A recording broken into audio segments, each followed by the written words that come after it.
Welcome to part 2 of my journey to Sustainable Fashion Week in New York City.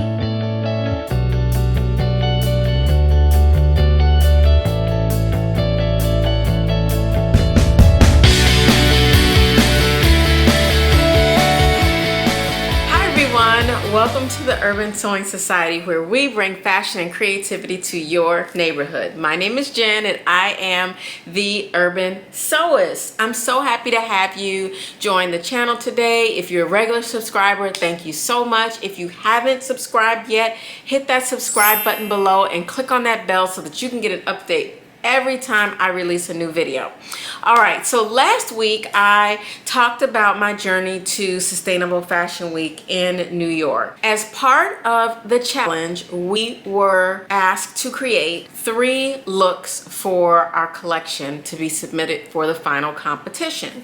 My first look was a zero waste look. My second look is an upcycle look. And my third look is a freestyle. Today, I'm going to talk about the upcycle look. Sustainable Fashion Week is based out of New York. Last year, they had a contest and they asked upcyclers from all over the world to submit a design to win a competition to be able to come to New York City and be part of a fashion show in New York City during New York Fashion Week. When I tell you it was such an exciting experience, I cannot wait to share it with you guys because it was an amazing experience.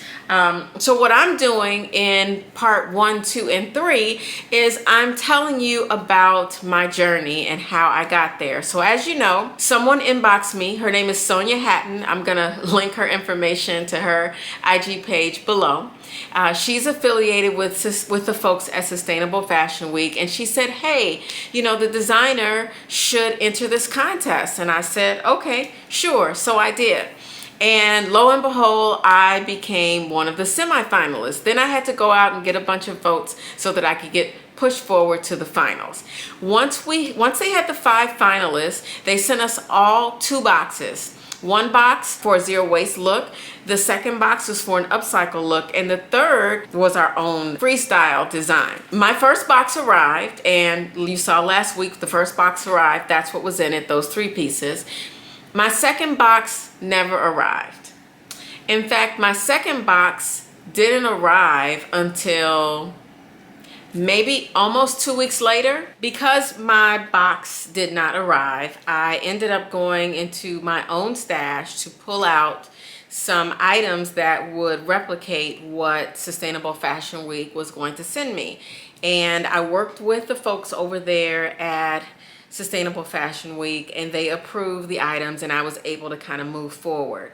So what I ended up with was this plaid jacket, an ombre t-shirt, and a cowboy shirt. Those are the 3 items that I was to use for the upcycle. Now, the rules on the upcycle were that you didn't have to use everything, unlike the zero waste project, but you did need to be able to see that you use parts of what they gave you. And so I did that. I was able to use the majority of those pieces to create my upcycle look. And I really love the way this look came up and I came out, and I can't believe that I have not made any more of these because it was ultra cuteness. So nice for the spring or the summer, and it could be for the fall depending on the type of fabric that you use. But you know, I still marvel at myself for coming up with it because I thought it was just such a cute little upcycle. So all right, so here's the pieces that I had to work with, and I'm gonna take you through how I got there. We're going to start with the items for the upcycle. So I have this t-shirt. It's gray and white ombre. I have this cowboy shirt that's got some stains on it. It's kind of old. The buttons and things on it are cracked. This blazer, it is gray and black, plaid blazer. This piece of upholstery fabric, it is green. So anyway, So fast forward, I finally came up with my design for the zero waist, and I love the way this look came out. I ended up dyeing the fabric, which, you know, I do have some regrets about that, but I dyed it. To me, it came together really well. I love the design. I'm happy with it. And, you know, for me, that's what really matters the most, is how I feel about the design. Now, it was on to the second piece, which was the upcycle. And I'm telling you, I waited until, gosh, probably like March 17th before I started the upcycle design, because I was so focused on trying to get this zero waste project done, because it was just all the manipulation and it was just so overwhelming. So anyway, I fast forward to starting to work on the upcycle, and when I tell you, when it started to come together and the juices started flowing, I was like, yes, this is it. All right, so let's get into how I came up with this jumpsuit and one shoulder jacket. All right, so this gray and plaid jacket, which I really loved, and I love the fact that it had the black lines in it because I wanted my collection to be cohesive. So I tried the jacket on. It was obviously too big for me, and I wanted these three designs to fit me so that I could wear them. And I ended up putting the jacket on my dress form and started just playing around with it. And I immediately decided, because of the way the lapel was laying, that I wanted to make a clutch bag, and I also wanted to make a one shoulder design. So I played around with it for quite some time until I got it to the point where I felt like it wouldn't look awkward. So that meant a couple things. One, I folded back the back of the jacket so that I could really get a sense of what that was going to look like. I folded it over and tucked it in the front part of the blazer. Now, that also meant that the shoulder opening was going to be moved over to like almost the middle of my chest, and that wasn't going to work at all. So I ended up taking the sleeve out, used my seam ripper, took the sleeve out, and then put it back on the dress form again. That's when I realized, okay, I'm gonna use the sleeve and the other part of the other sleeve, since that was gonna be cut off as well, and I wanted to make a puff sleeve to go on it. And I felt like when I put that on there, it would kind of camouflage the fact that the sleeve opening was so far over. And so it really worked out good, because once I folded over the back and pinned it to attach to the front of the jacket, everything started laying very smoothly. It wasn't hiked up or anything like this. I feel like this is something that you can make at any time. You want to do a one shoulder, you want to take an old blazer apart or old jacket apart, and you want to create, you know, a one shoulder type thing for the fall, or, you know, you could wear it for the spring depending on the type of fabric. You can totally do this. So where you have the opening for the sleeve, that's where I started to fold the fabric over and dart it a little bit so that it would have more shape, and so that it would fit around the side of my bust area and my underarm area. And the more I laid that down, sewed some stitches in there, the better it started to look. And so I put it back on the dress form, created this sleeve. I'd gone already to my sewing machine and created this sleeve so that the sleeve would be bigger, it would be puffier.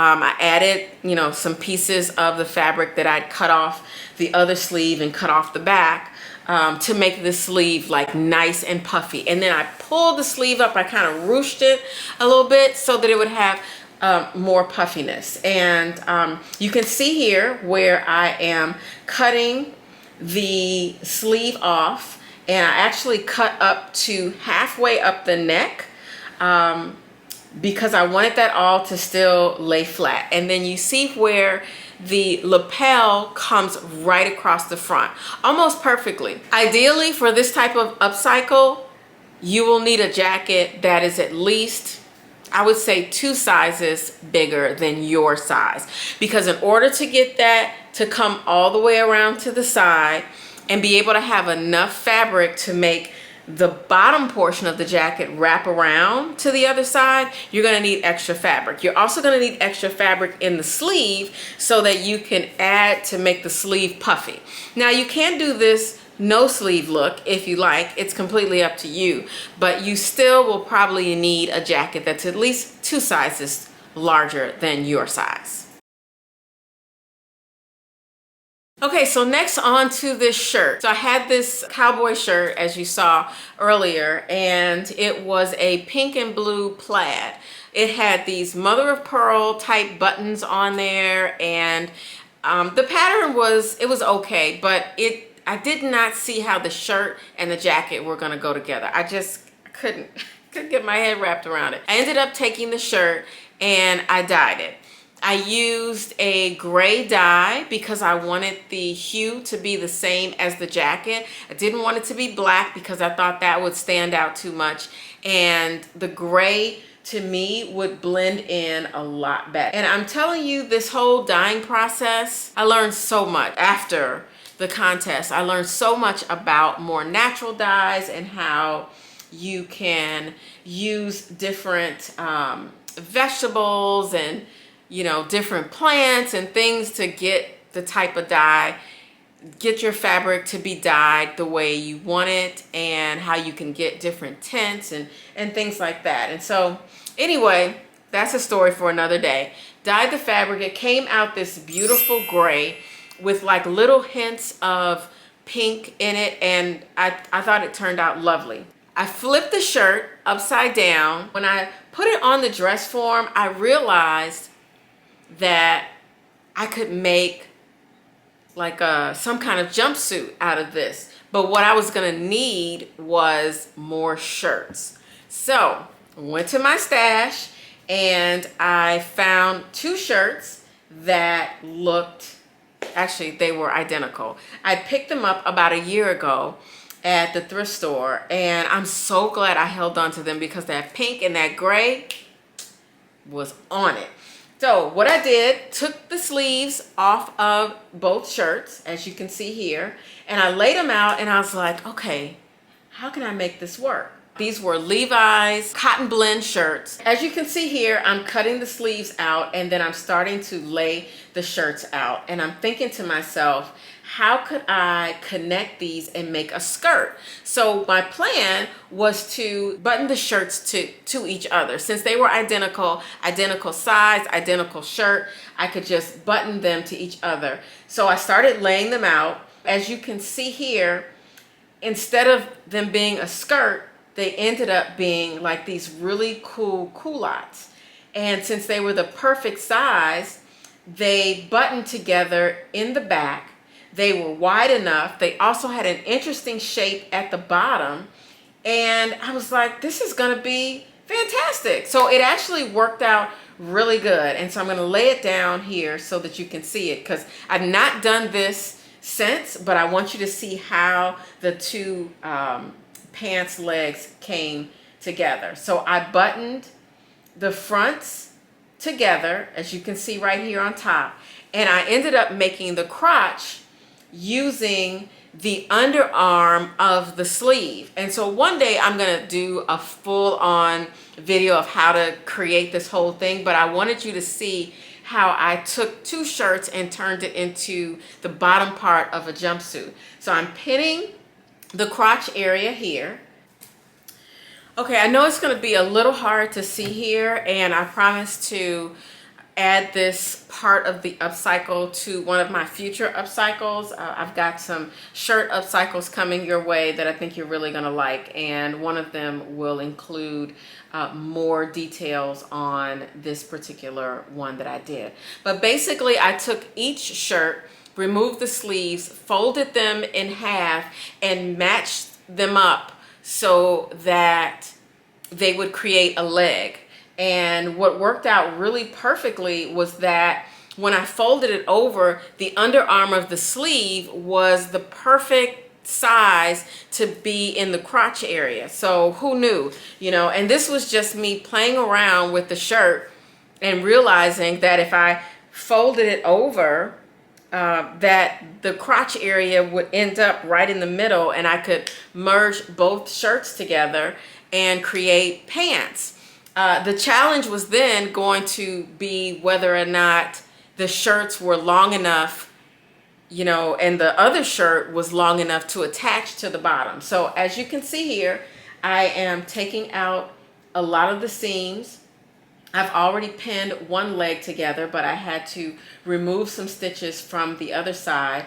It was really taking a long time. So as you can tell, I just took the scissors to it and just cut it, because at some point the legs were wide enough that I wasn't going to lose a lot of seam allowance. So here you see I folded it over and it lines up perfectly, and that curve in the bottom in the leg, you know, I just kept it. Now if your preference is to just cut it off and make it straight, you can, but I went with the curve. So here are the two legs of the jumper, or the bottom part of the jumper, and then I took the other part of the shirt and laid it on top and made that kind of button design across the front and the back.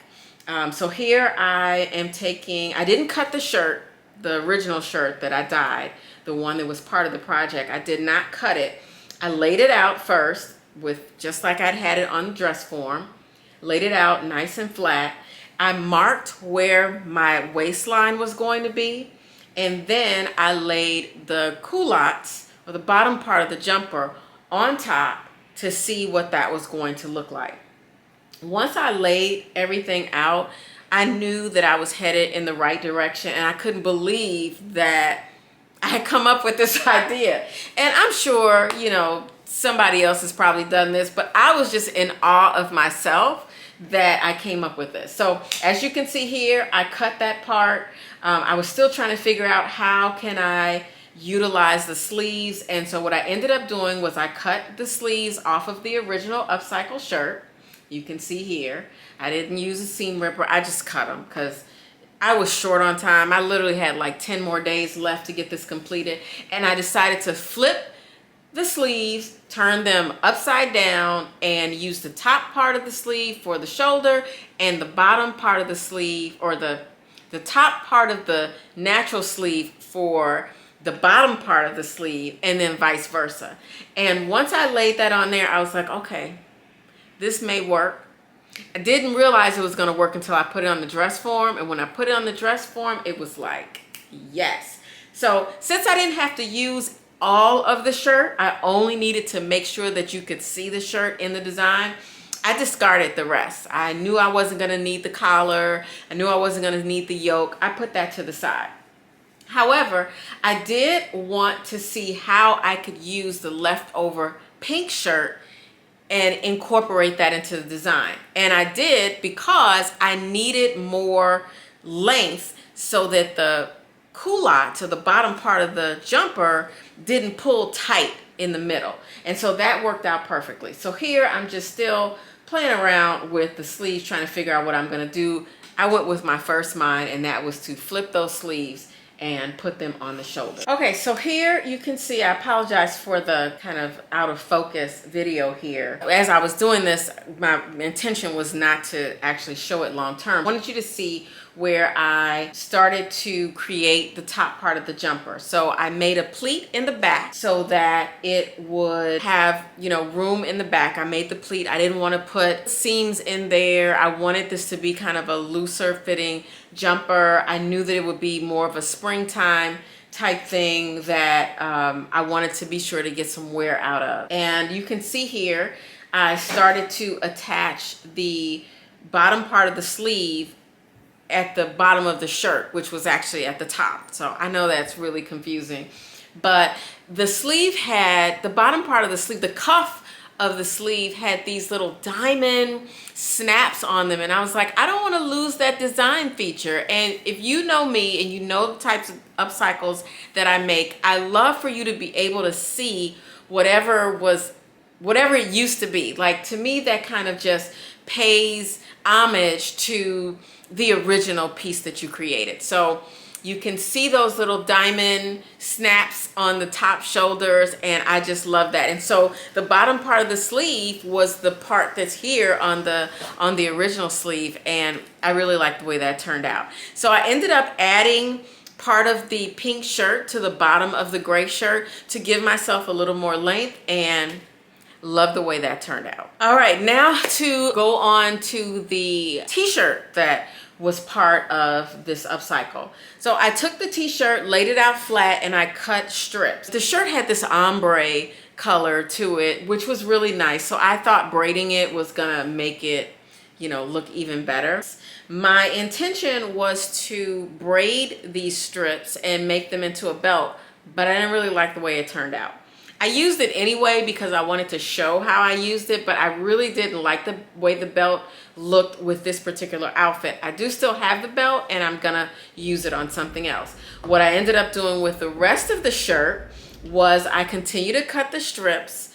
After I took the strips, I pulled them and stretched them out. After I cut and stretched them all out, I used the collar from the shirt to attach the strips to make this necklace. And I love the way that turned out. I thought it was really cute. I thought it went really well with my freestyle. Now on to this clutch that is going to go with my jacket. And this one is something that I had the vision for it so strong at the beginning. Nothing was going to deter me from making this clutch. In fact, the clutch was, to me, was more important than the jacket. I just felt like I needed to have this clutch. And so you can see here where I took one of the sleeves and I began to disassemble it. The sleeve was going to make up the under portion and the back portion of the clutch. And the flap that lays over the front was the lapel from the other side of the jacket. And so I knew I wanted it to be a nice size clutch. I wanted this to be, you know, I wanted you to be able to see the buttons from the sleeve, again, paying homage to what it used to be. I knew the size that I wanted it to be. So I basically, as you can see here, I used part of the sleeve, attached that to the back side of the lapel and made it the size that I wanted it to be. I also used the lining from the jacket to line the inside of the clutch. And at the end of the day, I just really love the way this all turned out. I've done this a second time. You all might have seen my video maybe 2 or 3 videos ago where I submitted a design to go into the Next Top Upcycler like final presentation, where Angelina was highlighting some folks that had been doing some upcycles during the Next Top Upcycler challenge. And I did this for a second time, and I think I demonstrated how I did it in that video. But if you'd like to see more detail about how this clutch is put together, I'm happy to share that. Just put that in the comments below. So then next we are on to the belt. This belt is so fun. This belt is so fun to make.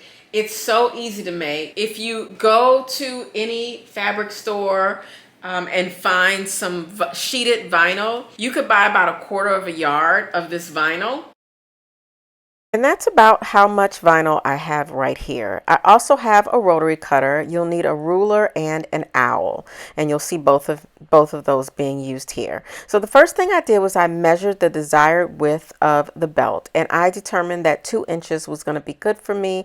Also, I had about 2 inches of space in the middle of the buckle that I plan to use. So I used my ruler and I used this rotary cutter board to make sure that my lines were really straight. Now I recommend using the rotary cutter and not a pair of scissors, because you will get a jagged edge and it's harder to maneuver the rotary. It's harder to maneuver the scissors on the vinyl.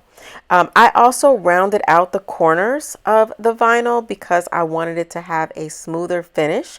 That's completely up to you, your preference. And then I used an owl to make a hole so that the buckle would stay closed. And then I began to feed the vinyl through the buckle, putting the pointed part of the buckle into the hole that I created with the owl, and it fit great. I think I ended up shaving off a little bit. And so I did like the way the silver buckle looked, but I wanted a little bit more. So I decided to add pearls. You can add other stones, rhinestones, anything that you like. Let it dry overnight and you shouldn't have any problem at all. I really love the way this turned out. I inserted the vinyl into the pearl buckle, and then I was all done. And this is a really quick and easy project to do. So in the end, I really love the way this all came out. As you can see here, I used some of the leftover sleeve from the pink shirt, and I added that to the bottom of my sleeve just to lengthen it a little bit.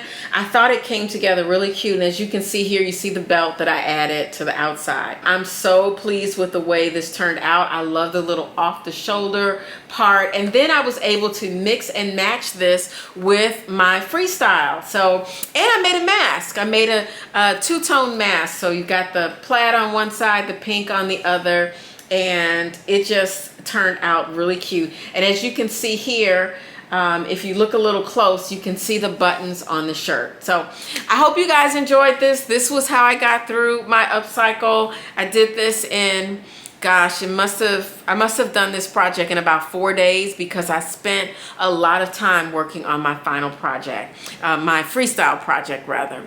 So thank you guys again. If you haven't subscribed, what are you waiting for? Go ahead and click that subscribe button below and click on that bell so that you can get an update every time I release a new video. And don't forget to follow me on Instagram and on Facebook at Urban Sewing Society. All right, see you next week. Bye.